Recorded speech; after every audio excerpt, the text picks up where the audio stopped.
Alright, so it's been a few days, well, almost a week since I was working on the slide in. I'm getting back to it because it's like every time I went to go work on it, there was a lightning storm or something going on. So I didn't go because it's really weird being up at this elevation. It's like the clouds are like right there and you can hear the static electricity.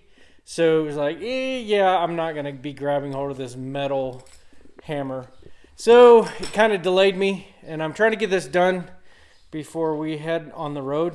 Not actually in this, but we're going on vacation, so I wanted to get this done so no critters roll up in my... Taking apart I can't think of words today. Demo. That's the word I was looking for. Okay. We did a lot of the demo. I did not record as much of the demo because every time I turned around, I was, dropping stuff on my camera and my mic. So it wasn't really helping me to film it. So anyway, I will show you how I got to the end of it.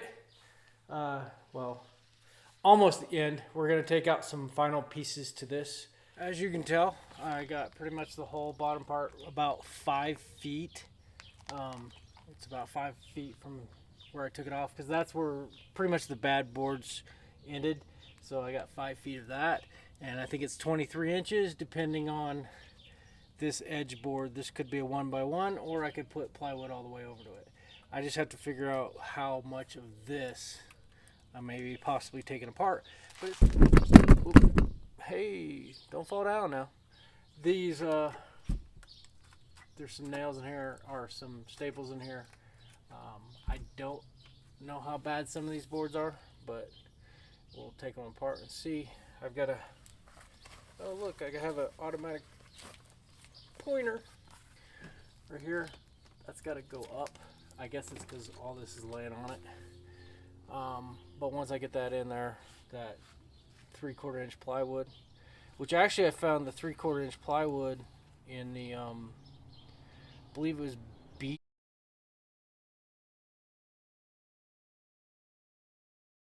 beechwood. Plywood is a lot cheaper than the pine.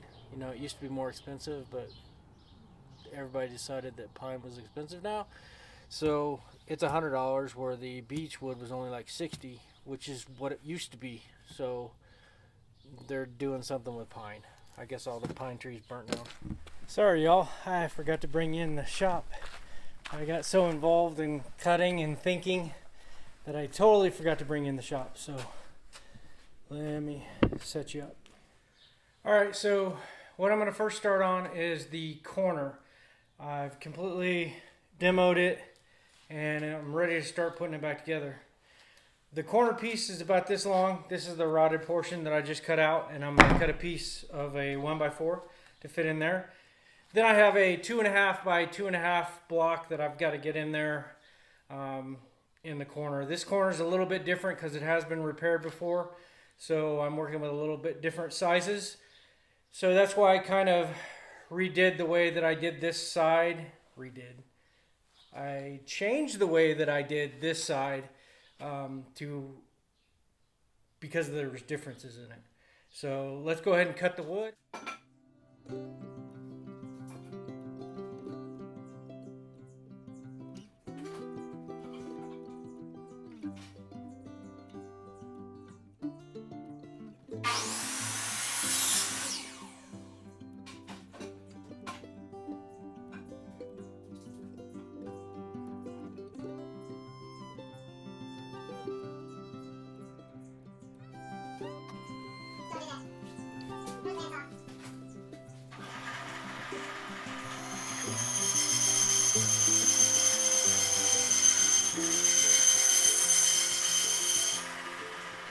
Pre-drill these holes, especially when the wood's as dry as it is down here. Pre-drill the holes so your boards don't split.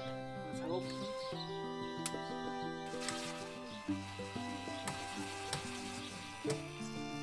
this board right here is not that bad.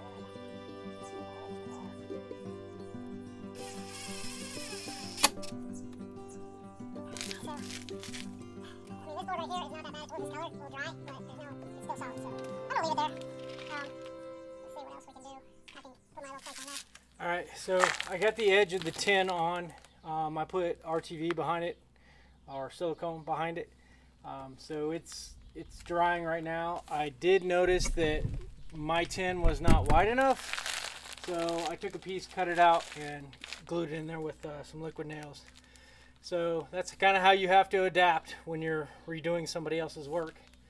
Because this is the only kind of tin that I could find that would be bendable and cuttable. So I got it. It's really just, this is for the movement of a bolt that goes right in there. So I needed the tin there so it wouldn't rub against the wood or lift against the wood.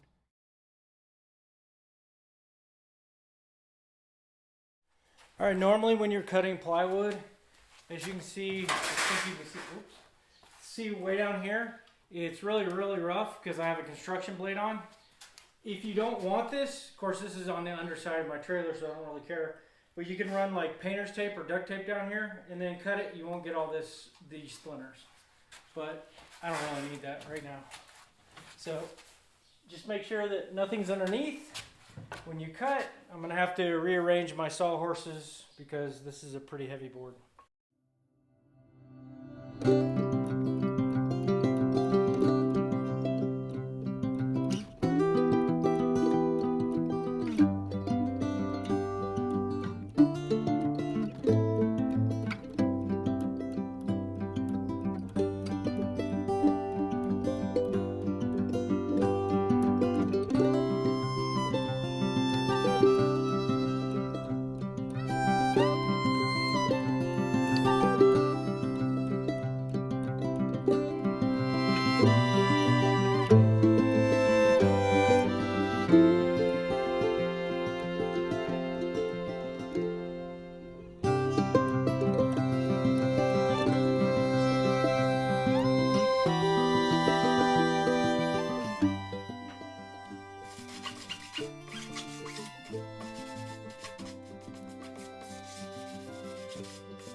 See how you cover up your mistakes?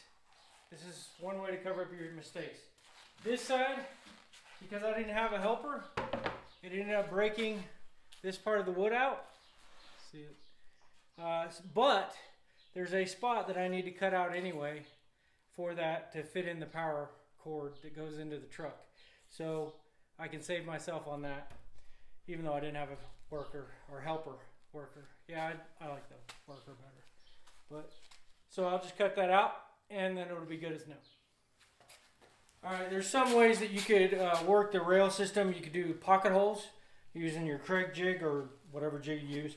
You could do pocket holes, so like if I was doing furniture, I'd probably do a pocket hole so it kind of hides the screws. But because this is open to water, I'm going to try to do a rail system. It's an aluminum rail. Should hold that. It's not that heavy. And then I have a steel one right in here, because that's where their repair job was, and they have a steel plate to hold in all the electronics. And then I'll probably, right in here, I'll just drill it straight into the board, the steel good board. And as you can see, I'm pretty much cutting out all that damaged area. So it actually worked out good for me.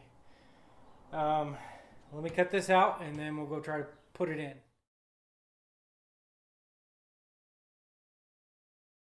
Alright, I really haven't been taping this morning because this hole is kind of small. I can barely get in it. But I was able to get the plate in here.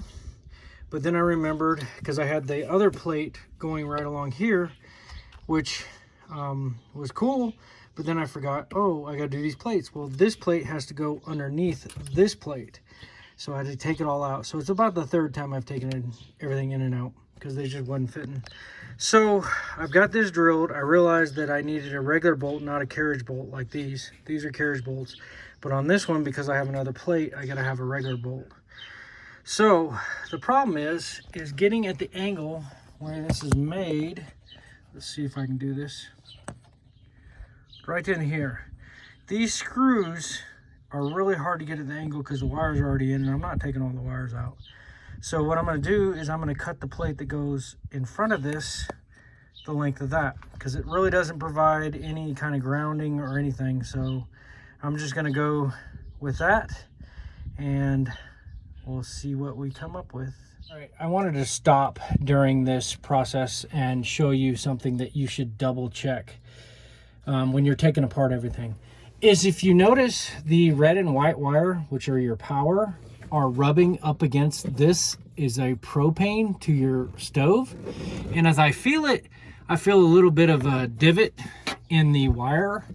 Of course, you know, that's been 20 years of rubbing, but I just think I need to put a little more insulation there. There's nothing worse, you know, you wouldn't have a worse day than turning on your oven and all of a sudden you know, blow up. So just little things like that, just double check as you're going through your project.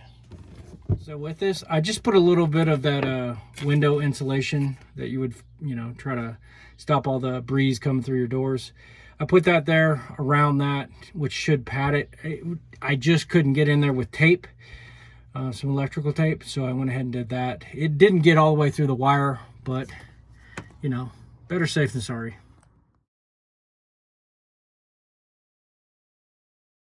All right, while I'm waiting for this to dry, I put this piece in. This is a little bit, of course, there's nothing to attach it to on this corner, so it's kind of sticking out a little, so that'll be fun. But I'm gonna get the diamond plate over top of that. But I had to do screws because for some reason my brad nailer was not working. It would shoot like every other one. But so I just went with screws. I got some liquid nails, and then we're gonna see how this goes. I might be able to take these screws out and then so I can put the diamond plate up. It's gonna have screws anyway, so it's just double it. I've got to glue this down, but I don't really want to take the screws out, or I don't want to glue it down yet without the screws being taken out. I want to make it all level. This is the only concern that I have. It kind of sticks out. I don't know how I'm going to work around that. All right, birds are active today. While I'm unbuttoning this, I wanted to say a few things. Is when you're doing a project like this that it spans over time, make a list. Because I got a lot of this stuff done on the right side, or the driver's side, which is the water heater and everything back here. Got it all put back in. I was about ready to RTV it. Of course, I was working on the window. And lo and behold, of course you didn't see any of that, but lo and behold, I'm sitting here thinking, going over with my wife, I have to pull this out to get to these. So I get to do that again.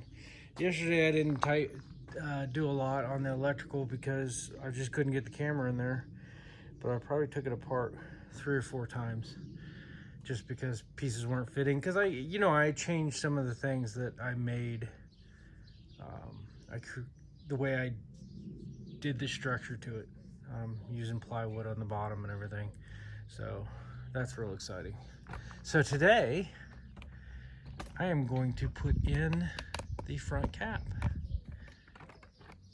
and I'm going to put the front cap in, and then I'm going to button up the front.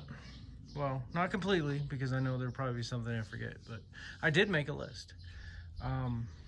But I'm going to put the insulation in here. I am going to put in a support board right here, because I guess it warped. This is the water tank sits right behind this, so I'm going to put a support board in here. Just maybe because the moisture in the air, which we don't have a lot of, but it I mean, everything else looks fine, so that was one thing. These are the things you think about.